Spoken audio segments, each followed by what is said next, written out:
Coldblooded, Part 3.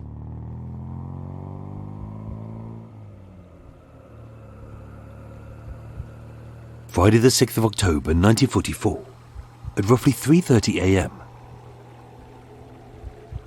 Runnymede Park by the Bell Weir Lock. 16 miles south of Hammersmith, 4 miles west of Knowles Green, and just 90 minutes after the bungled taxi heist on the Kilburn High Road. The bleeding and motionless body of Violet May Hodge floated in the River Thames.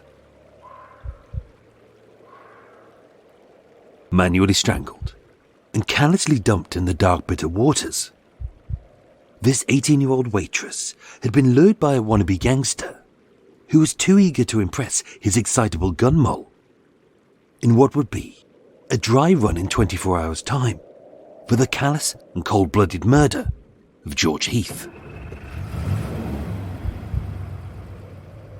Attacked in an isolated spot where no one would hear her cries, she was targeted for the sake of her meager possessions, and as her screams were constricted by a brute's tightening grip, before she lost consciousness, her last memory was calling out for Georgie, only to hear the laugh of an evil sadist.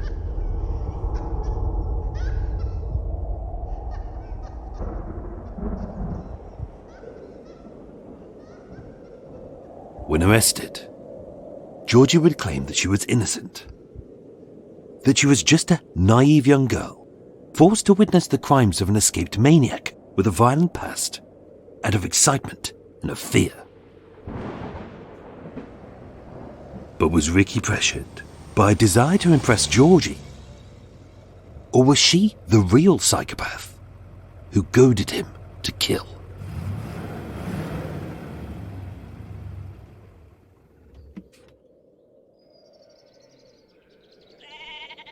Her real name was Elizabeth Maud Baker. Although no one ever knew the real girl, as to some she was Betty, to others she was Marina, on stage she was Georgina Grayson, but to Ricky she was Georgie. Georgie was born in Skewen, a small mining village near the town of Neath in South Wales, on the 5th of July 1926.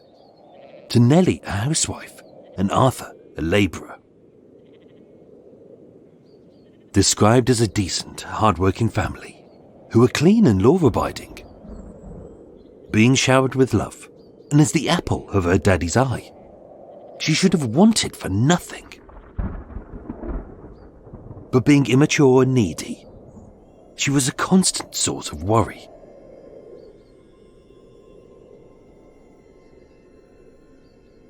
As a young girl, she'd always dreamed of glamour and fame, wanting to be a dancer and an actress, and loving gangster flicks so much that from an early age, she started speaking in a broad New York accent. Age 3, she uprooted with her beloved daddy to the city of Woodstock, Ontario in Canada, where he worked as a farmer. But with the Great Depression biting deep, by the age of 7, she was back in Neath. Educated at Knowles School for Girls and Alderman Davies School in Neath, she frequently absconded and ran away from home 3 times. But not because of abuse or neglect, far from it. As with her father having enlisted in the Royal Artillery and being posted not too far away to Carmarthen, she couldn't cope when he was away. In 1935, her parents called the police when 9-year-old Georgie complained that she'd been interfered with by a man. And although the police investigated thoroughly, no one was arrested, charged, or even suspected. Yet in her teens, her headmistress described her as a habitual liar who was fond of men.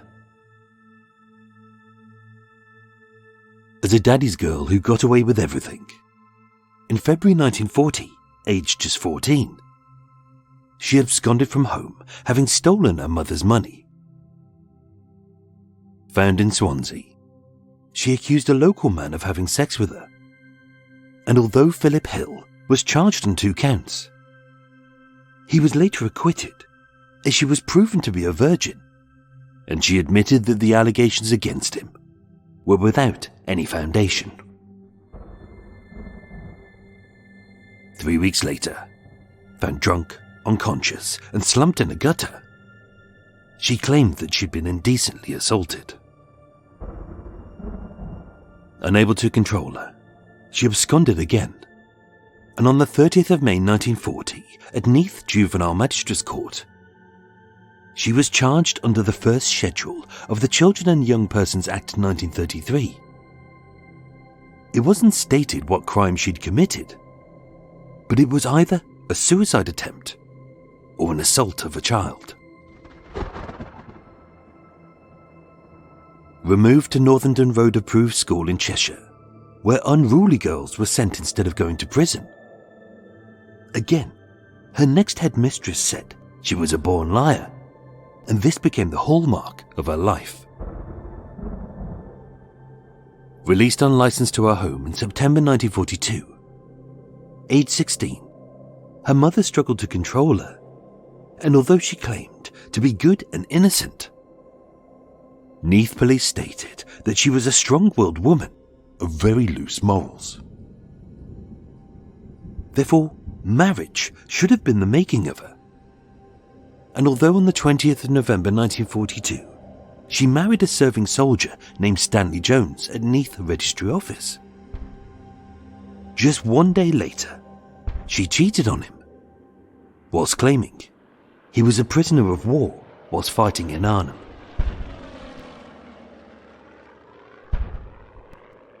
Elizabeth, known as Betty, alias Georgina Grayson, lived a life of lies, theft, and deception. And desperate for fame and glamour, in 1943, she fled to London.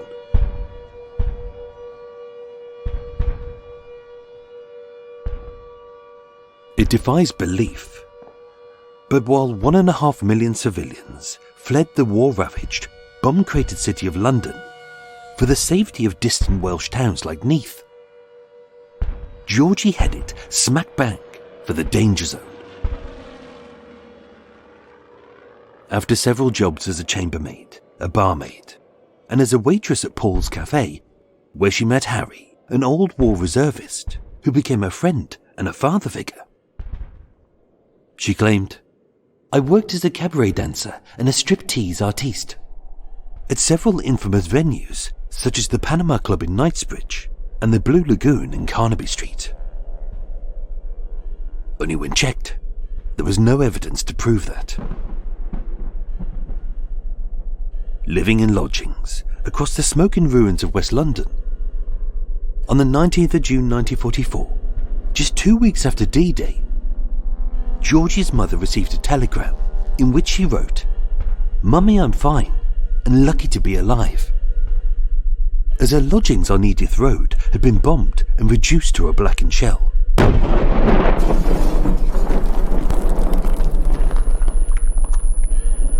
Like many, she'd survived, and she wore a bandage on her leg with pride. Only this was all a lie for cash and sympathy. In May 1944, Georgie was arrested for being in possession of stolen goods, which were rationed and vital as war supplies, such as chocolate, eggs, flour and milk, as well as 300 cigarettes, 2 haversacks, and a large reel of parachute silk, which she planned to make into several dresses, so she'd look pretty. Having flirted with American GIs and coerced them into bringing her illegal treats in return for a little love and some special attention. As a first offence, all she received was a written warning. A war was raging, children were starving, and as millions were dying in their beds or being slaughtered on the beaches, without an ounce of compassion in her bones, she cared for no one but herself.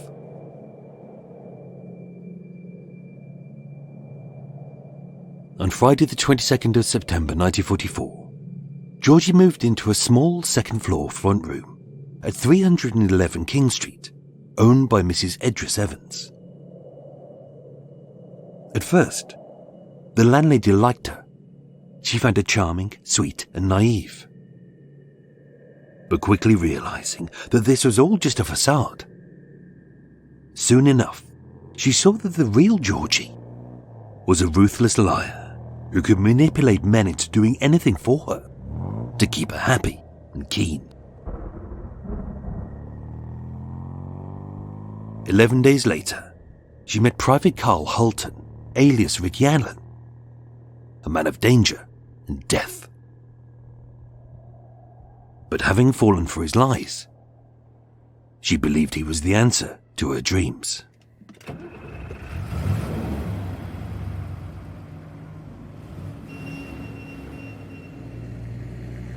Friday the 6th of October 1944, at roughly 2:40 a.m, driving south from Cricklewood, Ricky Allen drove the 6-wheeled 2.5-ton US Army truck down the isolated Edgware Road. The cab was gripped in a stony silence, as again he had failed Georgie. After a cowardly attack on a girl on a bike, a pub robbery he'd stopped before it even began, and now a bungled heist of a taxi in Kilburn. He needed to impress Georgie, but all he looked was foolish, like a little boy playing at being a gangster. Ricky claimed, "I was driving along Edgware Road when Georgie said, 'There's a girl. Stop.' Stop."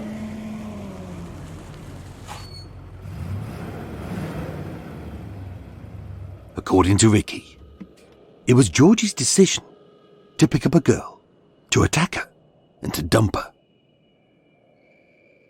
Her name was Violet May Hodge, an 18-year-old waitress from Firwood Park in Bristol, who was making her way home. I stopped the truck, and she asked the girl where she was going. She said Paddington to catch a train to Bristol. I told her I was going to Reading and I would take her there. Keen to save money, it made sense to Violet, as who wouldn't trust a serviceman and his girlfriend sitting in a US Army truck? Throwing a suitcase into the back, it must have been a thrill for this young girl to ride in an army truck and to meet a real second lieutenant. As feeling safe, she chatted to the Welsh girl, who was the same age.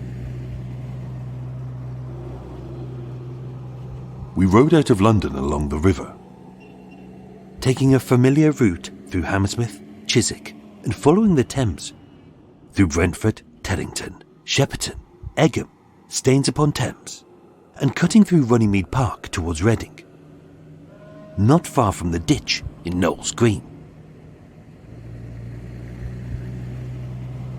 Just beside the Bellweir Lock, Ricky stopped the truck, claiming, "We've got a flat tyre."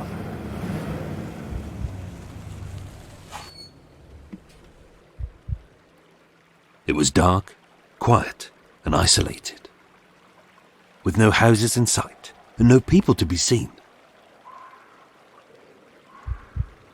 Ricky told the girls to both get out, so as he searched for the tools, he could jack up the truck, a job nearly impossible for one man to do. I told Georgie to get the girls back to me, Ricky said. She said, "All right." Georgie gave her a cigarette and lit one for herself, as if the two girls were just passing time and nattering.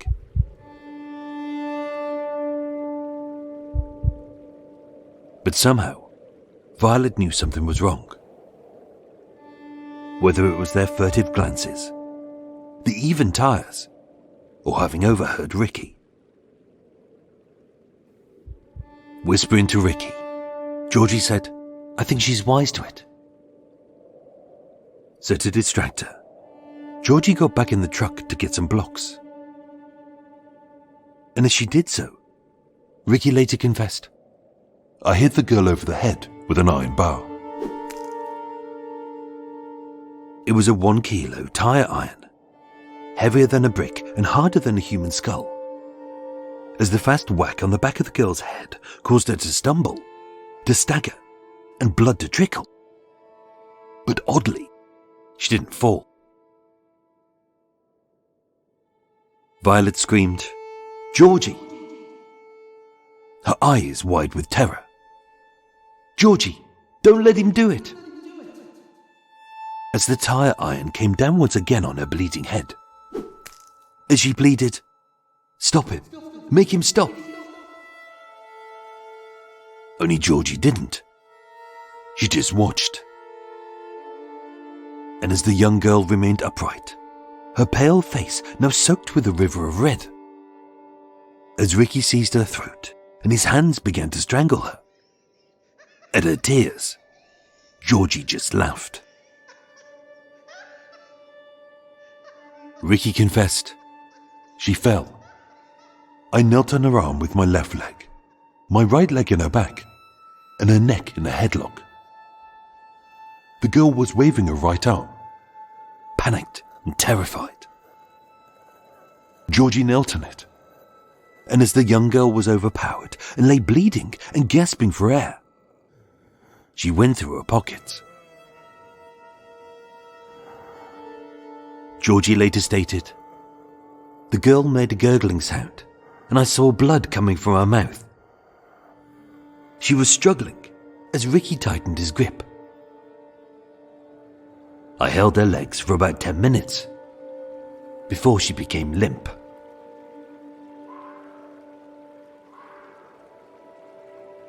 By the time the girl ceased struggling, Ricky said, we carried her over to the river and dumped her 3 feet from the edge. Tossed like litter. Floating in the water lay the bleeding and motionless body of Violet May Hodge. Face down in the cold, bitter waters, as their attackers drove away, laughing like jackals, they tossed her treasured photos and letters from her loved ones into the road. Proud of their score of 2 coats, some slacks, and 6 shillings.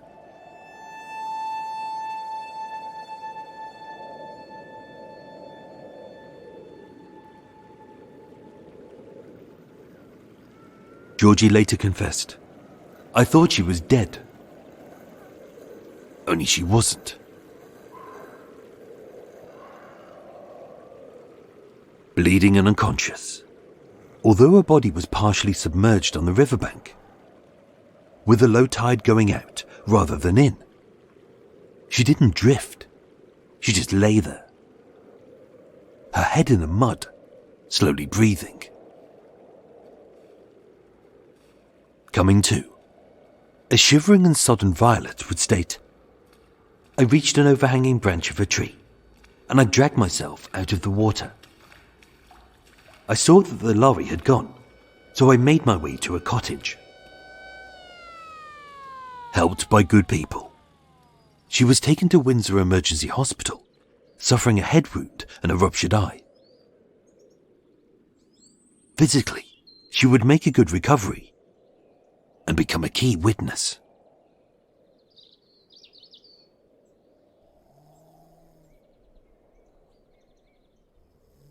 Friday the 6th of October, the day of George Heath's murder. As callous, cold-blooded killers do, we stayed in bed until 3 p.m, having savoured a good night's sleep. With the victim's suitcase in Georgie's wardrobe, spotting his victim's blood on his trousers, Ricky said, I gave Georgie the ticket for the B4 bag I'd stashed in Hammersmith tube station. And wearing a fresh uniform in the name of Verna J. Meyer. That night, they would kill a lone cab driver and dump his body in a ditch. And having promised Ricky that, she'd sponge the blood out of the trousers and then send them to the cleaners. it was actually Ricky who she'd planned to send to the cleaners, as she knew he was cheating on her.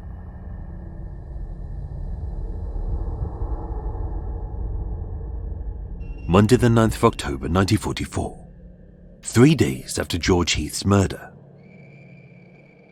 When the police were hunting his killers, and a grey Ford V8 saloon, registration plate RD8955, with a missing handbrake return spring and the wheels exactly 4 feet and 10 inches apart.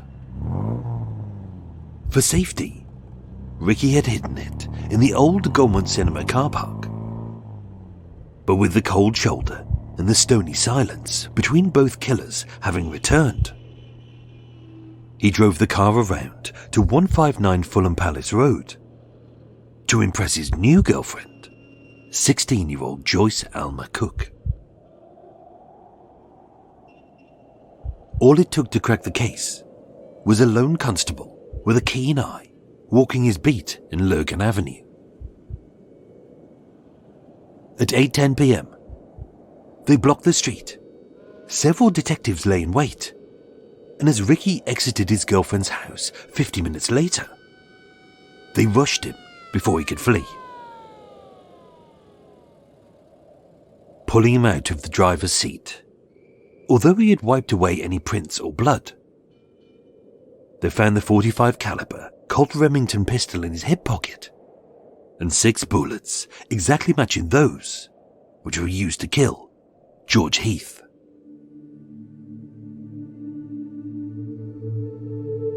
As expected, as a habitual liar and a thief who had stolen a gun, 2 uniforms, and a 2.5-ton truck to commit a spree of theft, assault, attempted murder, and murder, his statement to First Lieutenant Robert DeMott of the US Army Military Police was a sack of lies. Of the gun, he said, "It's mine. I always carry it. I used it last week to shoot at rabbits, but I missed." Of the truck, he denied everything, stating, "I don't know anything about it. I found it in a car park." Of the car, George's car, he said, "I found it yesterday in a woods near my base." Which may have been feasible, as there were no eyewitnesses who had seen him driving it on the day of George's murder. And as for the murder itself, he denied being near Chiswick, Hammersmith or Knowles Green, stating, "I slept at the Eccleston Hotel every night except the Tuesday and the Saturday, and I spent that night with a Piccadilly commando," this being slang for a prostitute, which couldn't be verified. So far, he hadn't mentioned George's name once, having thought that he could wheedle his way through this with his lies, and therefore proving his manliness by outsmarting the police. Only when he was asked where he'd slept on the Tuesday and Saturday that he was not at the hotel. Not being blessed with brains, he said, "My girlfriend's, Georgina Grayson."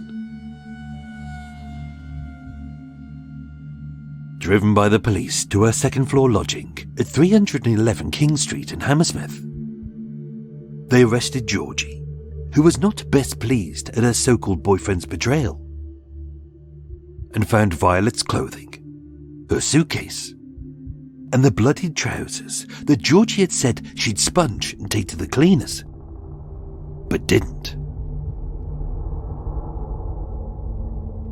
In her first statement, Georgie couldn't help but lie to save her own skin.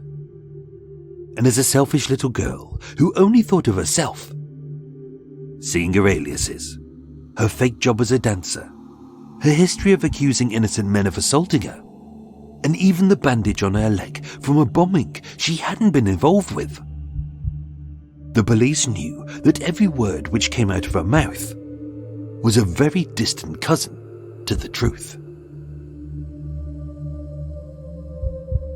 Blaming Ricky for their crimes, and stating, "When I said I wanted to do something dangerous, I meant go over Germany in a bomber, but he got me wrong."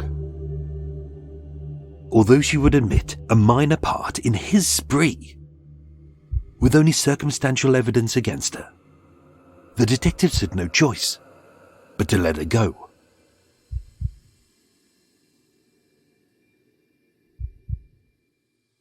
The investigation would stall without a confession. They had the car, but with no fingerprints or blood. They had the gun, but again it was clean. Assuring those good people who had bought George's possessions of Ricky, like the cigarette case, the lighter, the watch with the luminous figures, the fountain pen and the silver pencil, that they would not be arrested for possession, as murder was a much more serious offence. They all came forward as witnesses. And the police also had 18-year-old Violet May Hodge, who had seen her attackers' faces and heard their names. But they still needed a confession.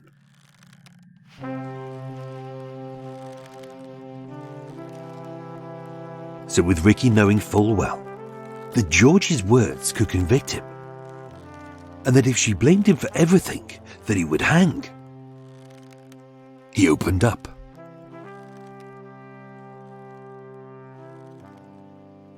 In his second statement, Ricky confessed, "I've never broken into any pubs or shops in Hammersmith or elsewhere. I told Georgie that I'd been running around with a mob in Chicago. This was not true. It was just build-up for me." It was all just a lie to impress a girl, and the evidence proved it. As for the murder of George Heath, when questioned, Ricky said, "When the car stopped, I was holding my loaded and cocked pistol in front of my chest. I looked over at Georgie. Quite why, we don't know. I intended to fire through the car, to scare the driver, that's all. But just as I pulled the trigger, he reached over the back seat to open the left rear door for Georgie. When I fired, I knew I had hit him, as I heard him groan, 'No.'"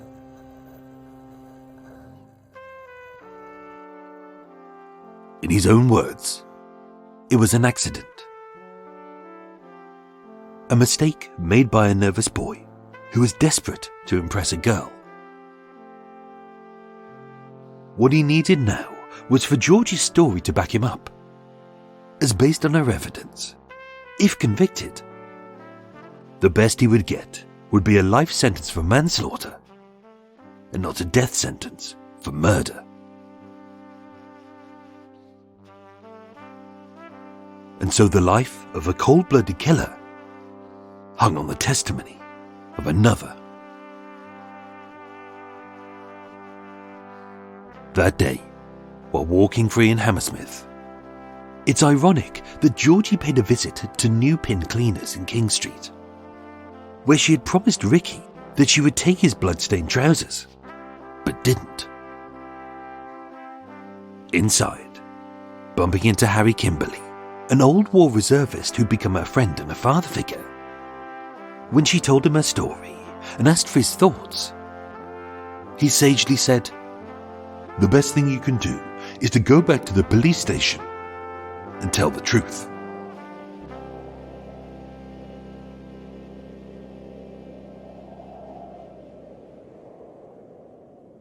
Returning to Hammersmith Police Station, Georgie made a second statement. And although it began with the words, "I wish to tell you the whole truth about my association with Ricky Allen and what happened," whereas she would blame him, stating, "I lied because Ricky had threatened me," he counteracted by blaming her and claiming, "If it hadn't been for her, I wouldn't have shot Heath."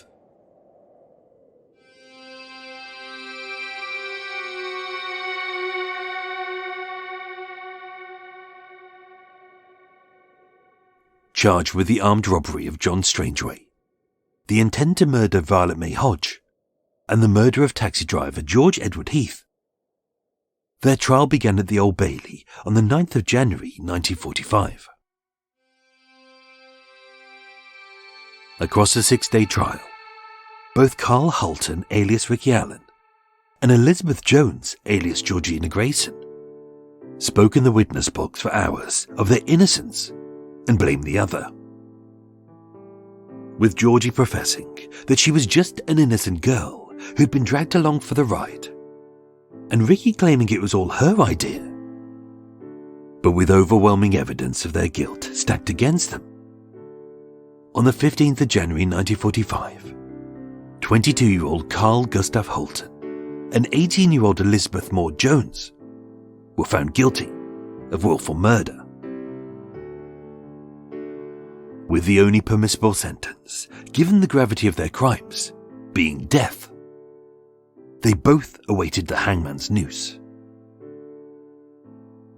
But with the jury, for whatever reason, requesting a recommendation of mercy for her. Although they had both failed at appeal, the Secretary of State stepped in and reprieved her. On the 8th of March 1945 at Pentonville Prison, Carl Hulton was executed by hanging, becoming the first US soldier to be executed on British soil. Back in Boston, although his wife Rita and his daughter were given a chance to say goodbye to him, with the transatlantic telephone line having failed, they never spoke. Reprieved 2 days before execution, Elizabeth Jones served just 9 years of her life sentence. Released from prison in 1954, she later remarried, had children, and as far as we know, she remained good. But what was the truth? Which was the lie? And who was the cold-blooded psychopath?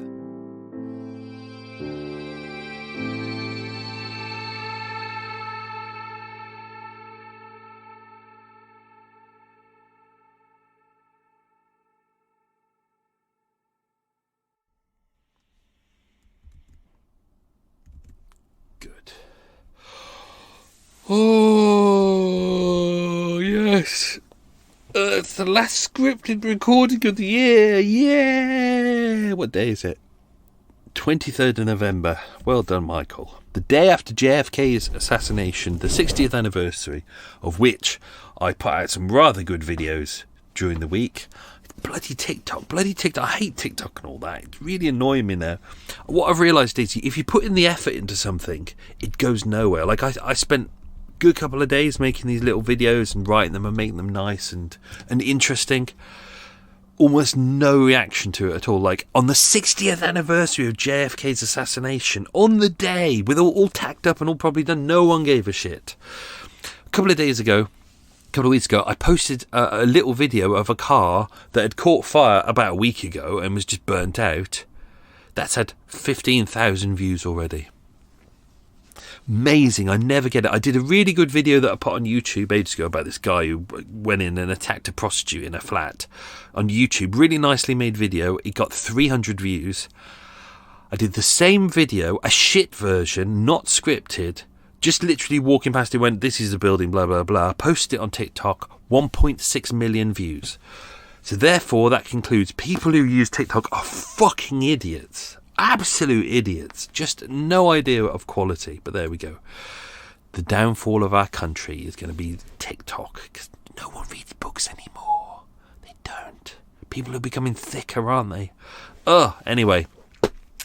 I'm going to keep doing my thing. I don't care whether people stop listening. I'm going to keep doing my thing because I think history is important. You need to learn from the past. And also, we need to bring back good storytelling, not just, oh my God, so anyway, there was this guy, and oh my God, he was so bad, oh my God.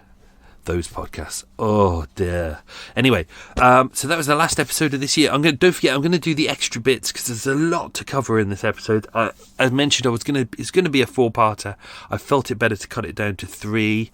because there wasn't enough kind of meat in the story to carry it into 4 episodes. So we're going to do extra bits coming out.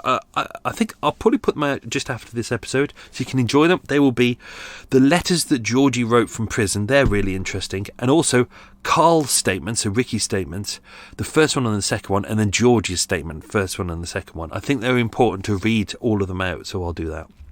Let me just pop on my tea. I'm gonna have a proper coffee. Let's see. Yeah, there we go. Is that in? This may be a horrible coffee because I don't. Ever since I've been on my diet in May, and I wouldn't say I'm looking svelte. I'm just looking less fat. At Eva's orders, obviously, and so therefore I'm not really.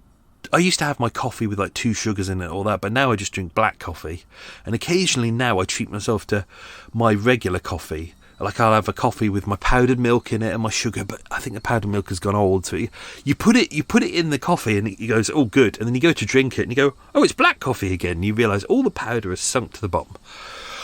Oh joy, oh joy. Anyway, I'm going to have one of those, so you can hear me grumble about that very shortly. What else is going on? In after I finish this, I'm going back to the eye hospital. Oh, Michael. Yeah. My eye seems to be playing up. I think I had a couple of days of good vision, and now I've gone back to being able to see out of one eye. So one eye, do you know what? One eye is better than no eyes. So that's my philosophy at the moment. So this episode was sponsored by One Eye. There you go. Thank you to new Patreon supporters. So I want to say thank you to Benjamin James. Thank you to The Rough Nut. And thank you to Bingo Time. I mean, I'm sure these are these people's real names. I'm sure that, I'm sure that on their birth certificate it says The Rough Nut and Bingo Time. So thank you, Benjamin James. Thank you, The Rough Nut. And thank you to Bingo Time. Thank you very much. So, my coffee is doing... I tell you what, let's do some quiz questions. And then halfway through, I'll have to dart over and get my coffee. I might not wait for it to boil. I might just do a warmish coffee, because you know me, I'll drink a bit of it, then I'll just come, I can't be bothered.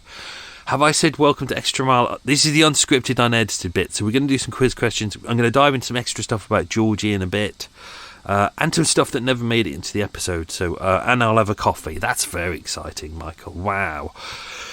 Quiz questions, don't forget, I haven't edited this episode yet. I haven't edited the last episode yet. I haven't edited the one before that yet. I've still got so much to do.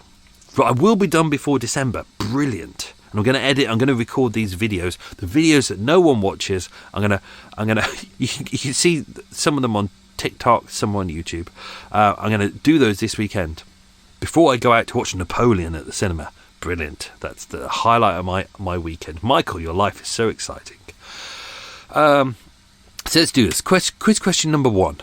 What job did Violet May Hodge do?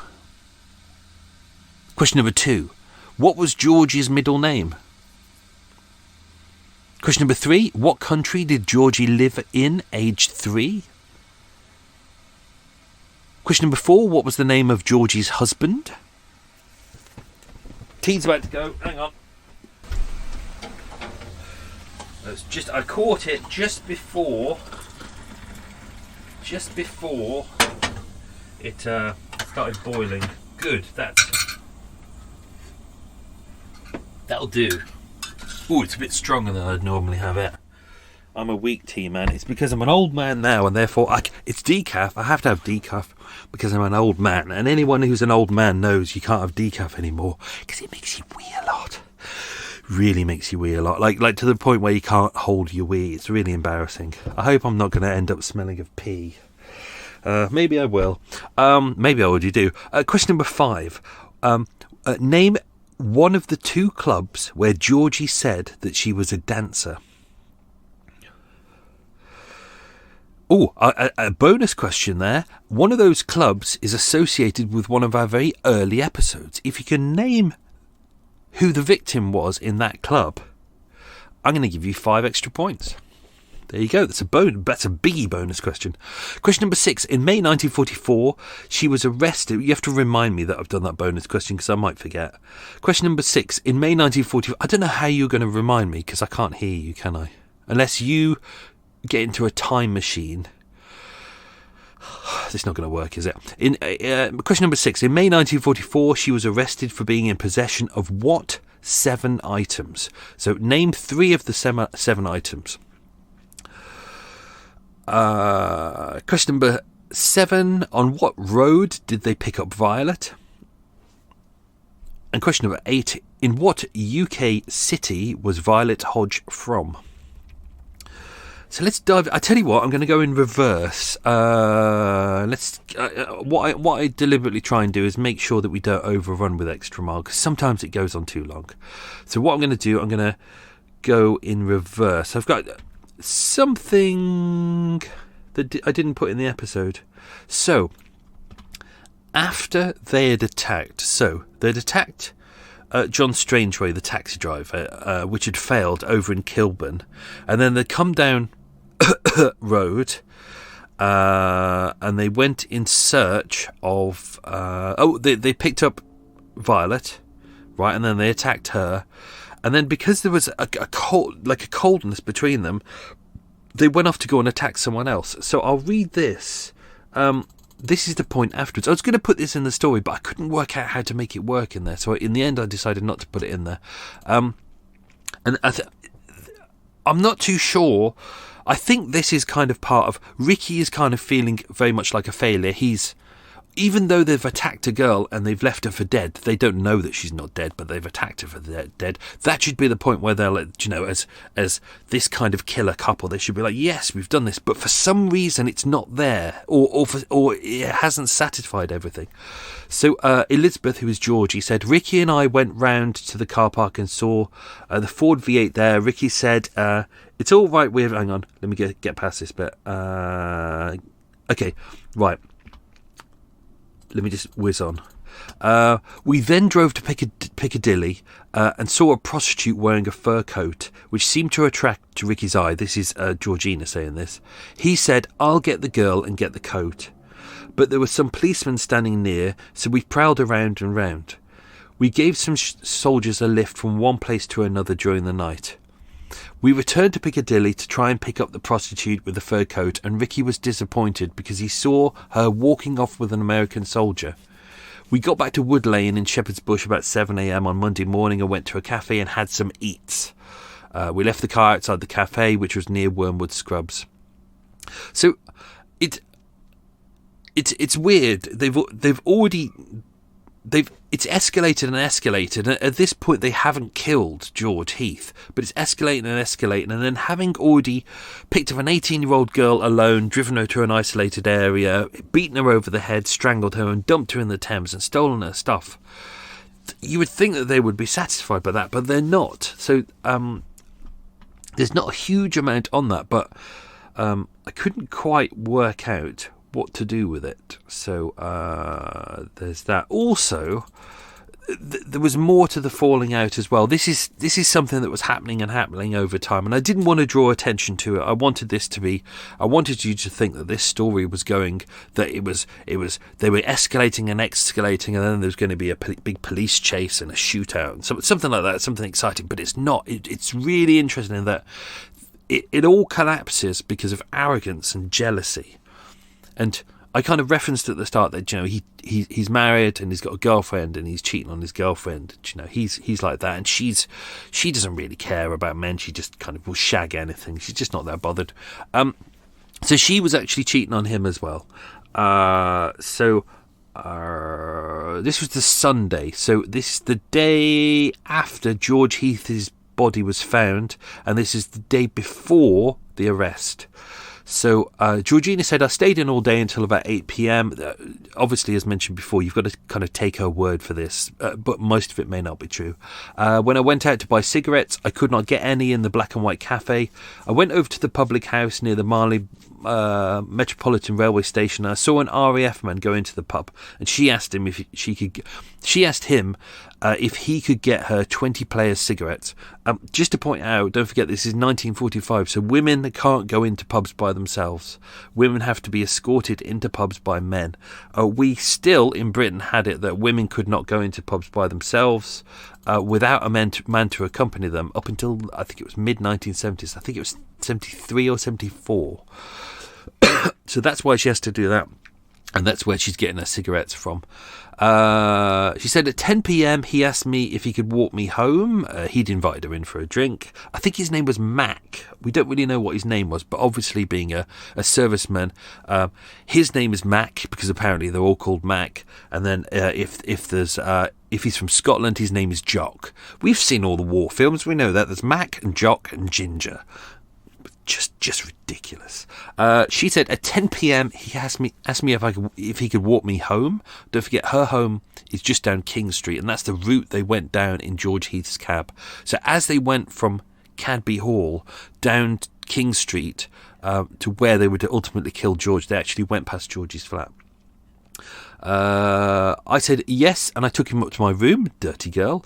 Whilst I was in my room, he asked me what was worrying me, and I told him about the murder. I told him that I had been with a man who had shot a fellow, and that his name was George Heath of Kennington. Obviously, by this point, it's all across the papers. It's front page of news. He asked me what was the motive. I said robbery, and asked him what I should do about it. He said, do as your conscience guides you. So I asked what I should do if my conscience told me nothing. That says a lot, really, there. He told me I thought I should tell the police about Ricky, and said, I don't know what to do because I am frightened. See, she's even in her alibi, she's going, oh, I'm frightened. Do you know, maybe she was. We don't know, but given the way that she's taking part in these murders, it doesn't seem likely, especially with what Violet May Hodge says. The fact that, she was going, Georgie, help me, because she'd been talking to Georgie for about an hour in the cabin, and they got on well. They were about the same age, and she said Georgie just laughed while she was being strangled. I think that says more than all this bullshit about, oh, I was frightened. He said, would you like me to do something for you, such as going to the police? And Georgie said no. I said, is there anything you need me to do? You can write to me. And he gave her his name and address, which she wrote down. The RAF officer was not identified. She then said, I then heard a whistle in the street, and which I recognised as Ricky. I told Mac, not Ginger, not Jock, but Mac, who he was, and went down to the street door and let Ricky in. I told him that I had a friend in my room, and he became jealous. So I told him that my friend had been sent up to me by my people in Wales. He believed me.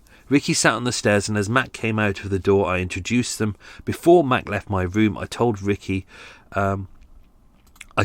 Ricky was the man who had shot Heath. Now, we don't know who the RAF man is. He doesn't seem to have come forward and made a statement. So all of that could be bullshit. It's interesting that Ricky, as far as I remember, it may crop up when we do the statements, I don't remember Ricky mentioning Mac. So it could all be bullshit, but we don't know. Joyce Alma Cook. So she was the girlfriend. She was the new girlfriend of Ricky. Ricky! I found it really difficult. Anyone who's British probably struggled through that episode with the name Ricky. Ricky! So it's an EastEnders thing. If you type in EastEnders Ricky, you'll hear Bianca go, Ricky! That was in my head all the way through that. So Joyce Alma Cook, 16 years old. She lived with her mother and father at 159 Fulham Palace Road. I have difficulty saying that because my mate Stu always used to refer to it as Fulham Phallus Road. And once it's in your head, you can't get it out of your head. She lived in the first floor front flat, but the entrance to it was on Lurgan Avenue. She said 3 p.m. on Sunday the 1st of October 1944. So that's before Ricky had met Georgie. She said she went with her friend Elsie Clark and Elsie's boyfriend Ronald to the Gaumont Cinema in Hammersmith. The Gaumont Cinema is still there today. It looks almost identical. It's now called the Hammersmith Apollo. Well, I call it the Hammersmith Apollo. I think it's now called the Labatt's because obviously branding and shit. But it's where all the big venues are. It used to be a really good cinema as well. Reg Christie associated with the Gaumont as well. If you go back to the Reg Christie stories, you'll hear, I think he met one of the victims outside there. I I did mention that too when My Favourite Murder. Oh my God, I'm so neurotic. Oh my God. When they were going to they said they were coming to there to perform, to talk about Reg Christie, and I messaged them and said, just so you know, there's a really interesting thing that Reg Christie met one of his victims outside there. You might want to mention it. They didn't. There you go. Just details that connect you to that bloody venue, but they couldn't be asked to do it.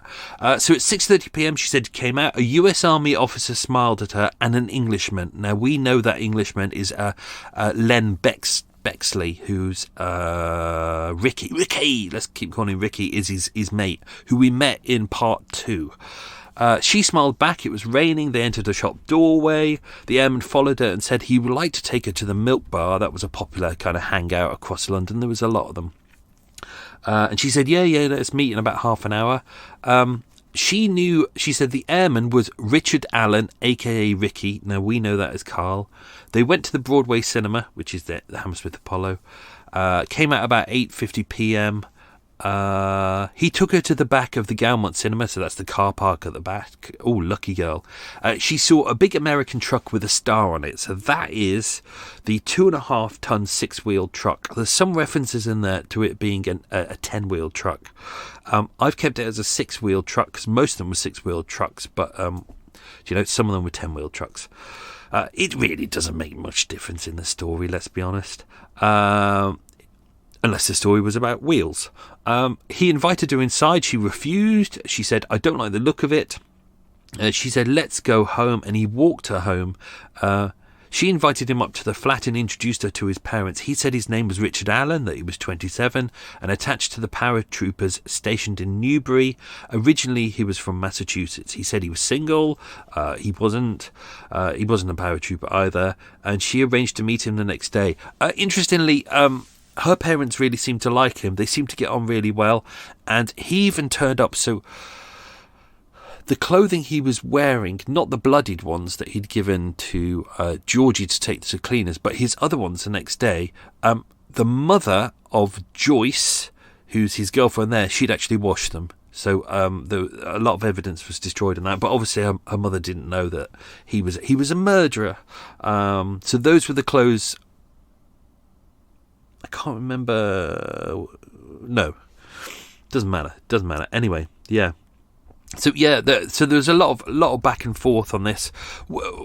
I was going to put it in the story throughout that we kind of show the timings of when he's with Georgie and when he's with Joyce. It's kind of back and forth, like he's playing one off against the other, which is interesting because Joyce is very innocent. Joyce is very kind of just a girl.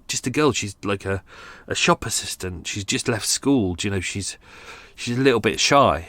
And then you've got Georgie, who's a little bit more exciting and kind of wants danger and stuff like that. So yeah, his life could have gone one way or the other. And if he would have stayed with Joyce, would he have ended up doing killings? I doubt it. He's clearly a thief in just the same way that George is a thief as well. And I think he's definitely got a kind of a sense of a hatred of authority. And that kind of theft of military stock, like the uniforms and the gun and the truck. That's kind of his rebellion against that. But there doesn't seem to be a desire for assault. He doesn't have assault in his back history. So I think he's one of those weak-willed, slightly stupid people who are kind of pressured by a girl who we found attractive and was like, oh, I'll do anything for her, like an absolute tit. So yeah. It's Georgie's past. I don't really know what to say. I think I've pretty much put as much as I can into the episode. What we got? It comes from a good family. I think a family pretty much said that from early life she was pretty good, but it was kind of, especially in the teenage years, she was a real quite difficult. We don't really know what's going on. Obviously, I mentioned in the story about the fact that she said she'd been accosted by a young man. Her father said, soon after we came back from Canada, I think she was 9 years old, she complained to her mother that a man had interfered with her. I reported the matter to the Neath police, but no action followed.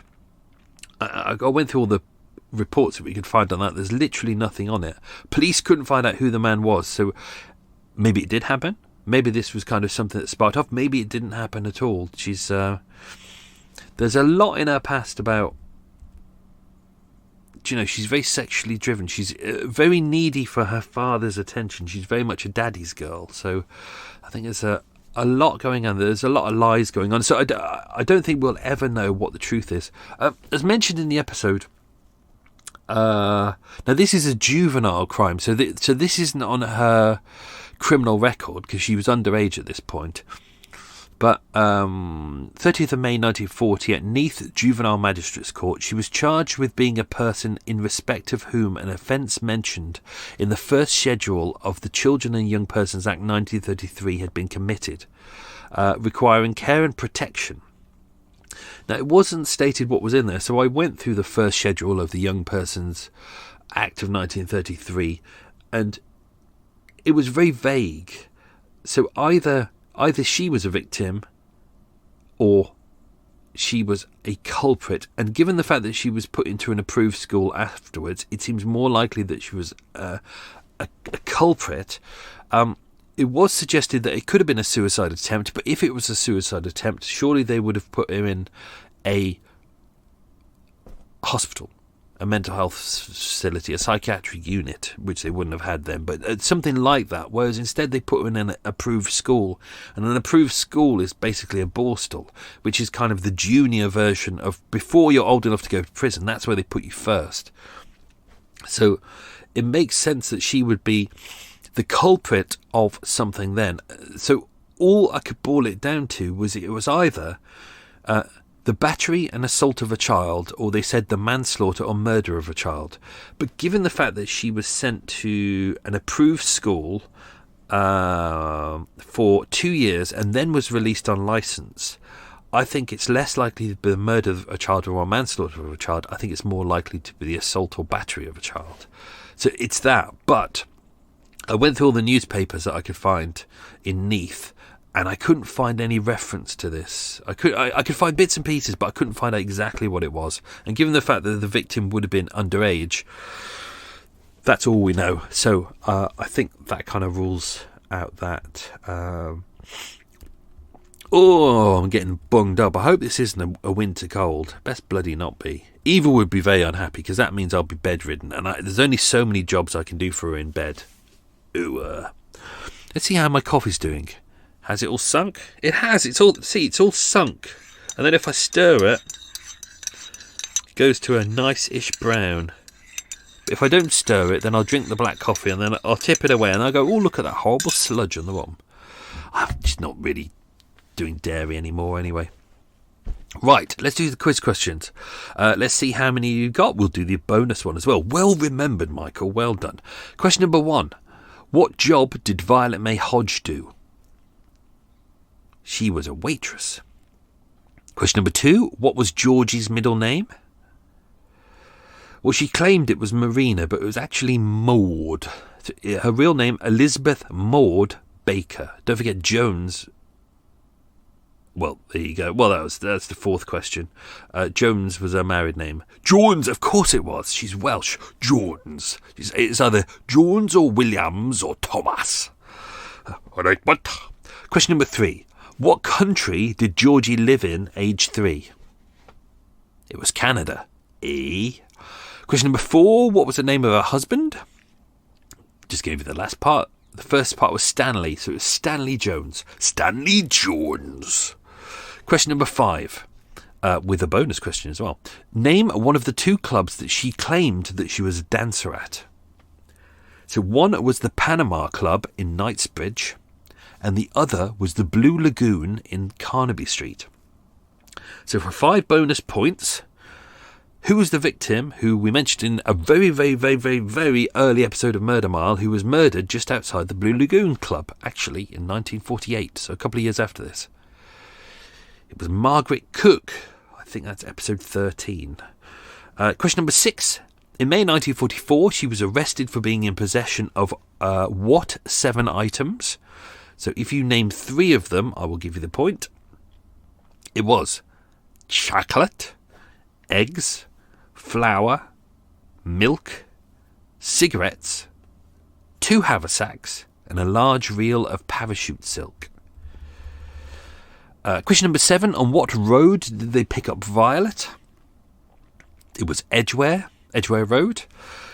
And question number 8. Where in the UK was Violet Hodge from? Bristol. Or as they say in Bristol, Brizzle. So that's it, folks. I'm going to put out some extra stuff just after this, so you'll be able to enjoy that. The extra stuff in there, if you like getting deep into the story, you can enjoy those. You don't have to listen to them immediately afterwards. You can do it at your leisure. I think this episode goes out 23rd of December or something, so very near Christmas. So even though I'm near the end of November, I've just got a week of November left. I'm years away. Bye. I'm a month ago. I'm in the past. Whoa, crazy. So I hope you're all enjoying the festive period. I hope you're all full of stuff. I will be busy kowtowing to Eva. Hopefully, if I can get enough booze into her, she'll be collapsed and then I can kind of have a little bit of time off. Although, is it possible to get enough booze into her? I mean, I think if I get like a cement truck and I tip it and have her lying on the floor with her mouth open and just fill it full of, 100% Polish vodka, petrol, napalm, the usual stuff that might satisfy her for a little while, and then I can maybe get an hour off. But failing that, I'll just be working all Christmas anyway. I will be doing my usual Christmas as always. I do the family stuff before and afterwards, and then Christmas Day I spend by myself, and I wake up and I have bacon sandwich, best bacon sandwiches, fondant fancies, and then I have nice treats throughout the day, and I save up all my favourite films for that day, and I pop the fire on, and I go for a nice walk, and I eat chocolates, and I get really sick, and that is how I spend Christmas Day. I don't have to do what people. I don't have to go to Great Auntie Flo's and sit there and eat some substandard sprouts and all that crap, and then just shit that you don't want to do, and you just think, oh my god, it's my Christmas Day. Why can't I do what I want to do on my Christmas Day and just enjoy myself? So that's what I do. And everyone just goes, oh, aren't you lonely? And I'm like, no, I'm having a bloody lovely time. And then just after that, I'm going to go back up to my hometown and visit friends, and I'm going to go stay to my brothers, and then New Year's Eve I'm going to do what I always do, and I hate New Year's Eve, which is in the evening I get a really, really expensive steak. I treat myself to a one good steak and dauphinoise and green beans, and then a selection of all those beers that you never normally can afford to buy, but you think, fuck it, it's New Year's Eve, I'm going to have them. And I have those, and I watch Casablanca, Shawshank Redemption, sometimes Dirty Harry, classic movies. And then by 10 p.m. I go to bed, I put in my earplugs, and then I fuck off to sleep. And I don't even say Happy New Year, and then in the morning I wake up nice and early with no hangover when everyone's grumbling about it and going, oh, I need to be in work the next day and I'm struggling. And I don't. I go on a nice big walk and I go, welcome the new year, I don't have a hangover. So there you go. Oh, all good. So that's me done, folks. Have yourself a good one. Stay safe, be good. Thank you for supporting the show. God, I think normally at this point I should normally say when Murder Mile's coming back. Don't forget, I'll probably take a little bit of time off in January. This is weird because it's November and I'm having to talk about January. I'll take some time off in January because I've got loads of research to do and loads of extra outside Murder Mile podcast projects to do as well. It's going to be a really busy next year, but a very good one. And what I'm hoping to do is to do another 3-part with Police Constable Arsenal Guinness and the Metropolitan Blood. We're hoping to record that at Police Constable Arsenal Guinness HQ in January. So that hopefully I'll have organised that already, because that would be great. So we'll do that, and then I think Murder Mile will restart end of January proper. I've got a big series that I think I might be starting with if I can get my head around it, because it is big and it was controversial, and I don't know whether I'm going to do that. We'll see. Anyway, that's that done. Have yourself a good week, folks. Stay safe, be good. Thank you for supporting the show, and Merry Christmas and all that. Yeah, have a good one. Lots of love, everyone. Bye-bye.